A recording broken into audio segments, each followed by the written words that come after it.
Okay, so I thought I would give a quick video on how to turn all this stuff on.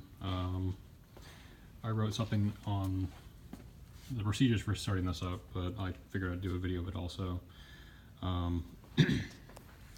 So I have the ECGs here. These are the monitors for the central station, and this back here is the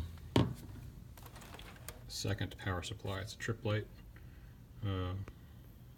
And in the server rack itself, have the APC UPS, telemetry unit, the central server, or the central station server, and then the network switch, which is connecting everything else together. So to start all this stuff up, first you want to start off with the trip light. Just hold the button down, the power button, until it beeps. And it makes that relay click. And some of the devices will receive power now, but now you want to move on to the second UPS, which is this one here, the APC. You just want to press the power button, and it will start a few things up. It's directly connected to the switch, so that'll start up immediately when this starts putting power out. This will start doing a inverter test pretty soon. Yeah. That's normal. Lasts a few seconds. Kind of makes a growling, buzzing noise, which is normal. At this point, you can start powering up the systems from the bottom up. So start with the telemetry unit, just press the power button. You'll hear the fan start up. And then there's not any kind of indicator on this. There's no screen or LEDs or anything to know when it's actually been booted and all that, so you can just go ahead and start up the central station, just the power button. It'll beep a few times. You'll see the some of the things come online on the switch, and the screens will start showing some information pretty soon. And now you can turn on the ECGs, and you just press the power button on each one of these. And you'll see the screen flicker. At this point, you would also turn on the, or put the batteries rather, into the telemetry transmitter. So also start up and go back to its main page, and I'll continue this video once everything's started up and show you how to shut it all down. Alright, now that everything's started up, see everything's turned on, the ECGs are talking to the central station, it's starting to pass data, so now let's turn it off. It's sort of the reverse process as before. You want to start with the central station. The central station is a embedded Windows server, so you do want to shut this down properly. You don't just want to pull the power out of it. So you just want to go to Setup, and you want to authenticate as the Biomed user.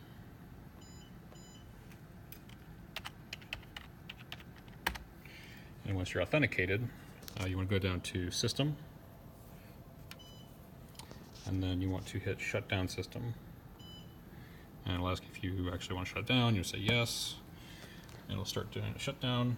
It'll take a minute or so for it to shut down. You don't want to force it to shut down unless it's frozen. I'm talking like it's on the screen for like 10 minutes.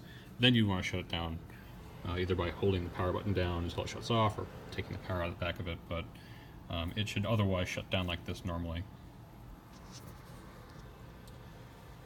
Next up on the list is the telemetry unit, and you just want to hold the button down. There's no, like I said, there's no indicator on here, so you just want to hold the button down until the fan turns off, or you see the switch lights turn off. So the fan is off on this now. So now both the central station and the telemetry unit are off. And at this point, you want to, actually, I forgot to turn off the ECGs. ECGs, you can turn them off whenever. If you have something running on the ECG, like the simulator, you probably want to shut down the ECG first before you, I guess it doesn't really matter. It's going to sound an alarm either way, but whichever way is fine. You can turn them off whenever. Either these will show up and saying there's a network error, or the central station will say that it's lost connection. You just want to hold the button down, power button, until that little bar fills up, and they'll shut off. And you'll hear a little speaker click. So now, resuming where we were, to turn this off, it's a little bit more tricky, but it's fairly straightforward. You just press the power button, and ask you if you want to turn the UPS off. Use the up and down arrow keys to select yes, and then hit the return button, which is this arrow right here. It'll ask if you want to use a delay if you want to turn it off, and you don't really need a delay, so just use the up and down, or the down arrow key to select no delay, and press return. Now it will shut off. And finally, this will turn off. Yeah, so now this is off, and then you can press and hold this until it beeps, relay clicks, and it turns off. So now everything is powered off mostly. Important thing to keep in mind with UPS systems, no matter which kind they are, a lot of them still have live ports even when they're shut off. So this one I don't believe has any live ports. I think all these are dead. This one I believe does have live ports because only some of these are surge protected. Some of them go through the battery. Better safe than sorry. Assume they're all live until you can verify that they're not. Or just disconnect whatever you're going to work on. Like this one, you can see it's still getting power even though both of those are off. So I think it's probably this row is still live. It's just being surge protected. But that's about it for starting everything up and shutting everything down.